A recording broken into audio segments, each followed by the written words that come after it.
चलिए आज फटाफट डिकोड करते हैं उन बड़े ग्लोबल संकेतों को जो हमारे बाजार पर असर डालने वाले हैं।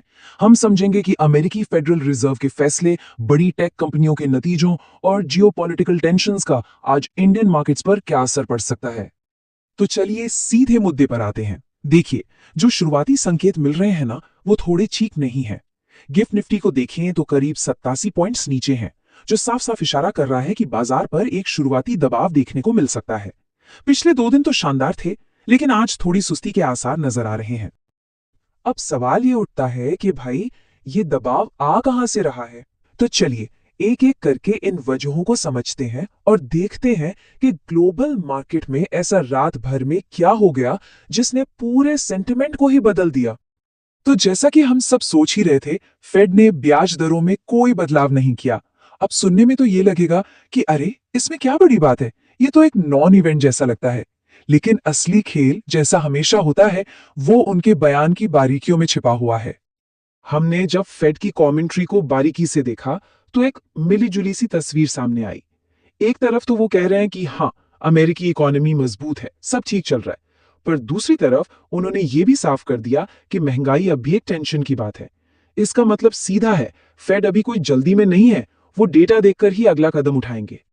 अच्छा है, तो अगर फेड का फैसला तो उम्मीद के मुताबिक ही था, फिर बाजार में ये सुस्ती क्यों दिख रही है? कुछ तो और भी है जो माहौल को खराब कर रहा है। इस टेबल को देखिए, इससे पूरी कहानी एकदम साफ हो जाएगी। एक तरफ है मेटा, जिसके रिजल्ट्स ने तो कमाल ही कर दिया, और दूसरी तरफ है माइक्रोसॉफ्ट, जिसने निराश किया। टेस्ला के नंबर्स भी कमजोर थे, पर मार्केट को इसकी उम्मीद पहले से ही थी, तो कोई बड़ा सरप्राइज नहीं था। मेटा की बात करें तो सिर्फ नंबर्स ही अच्छे नहीं थे, बल्कि उनका जो फ्यूचर को लेके कॉन्फिडेंस था ना, वो कमाल का था। उनकी गाइडेंस इतनी दमदार थी कि मार्केट बंद होने के बाद भी स्टॉक 10% से ज्यादा उछल गया। ये बहुत बड़ी बात है। और फिर ठीक इसके उलट कहानी है माइक्रोसॉफ्ट की।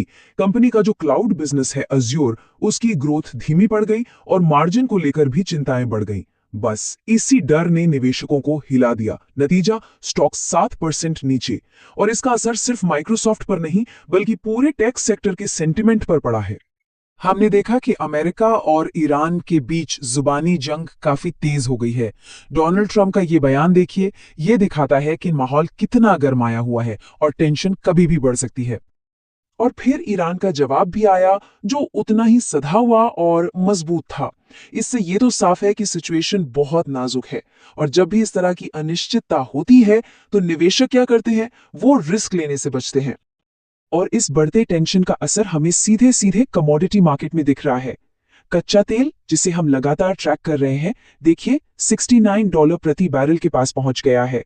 तेल का महंगा होना हमारे जैसे बाजारों के लिए कभी भी अच्छी खबर नहीं होती। वहीं दूसरी तरफ जब भी दुनिया में टेंशन बढ़ती है तो एक चीज है जो चमकती है, और वो है सोना। देखिए, सोना अब 55,500 रुपए के भी पार निकल गया है। ट्रेडर्स को लग रहा है कि आगे चलकर फेड को ब्याज दरें घटानी पड़ेंगी, और यही उम्मीद सोने को और ऊपर लेकर जा रही है।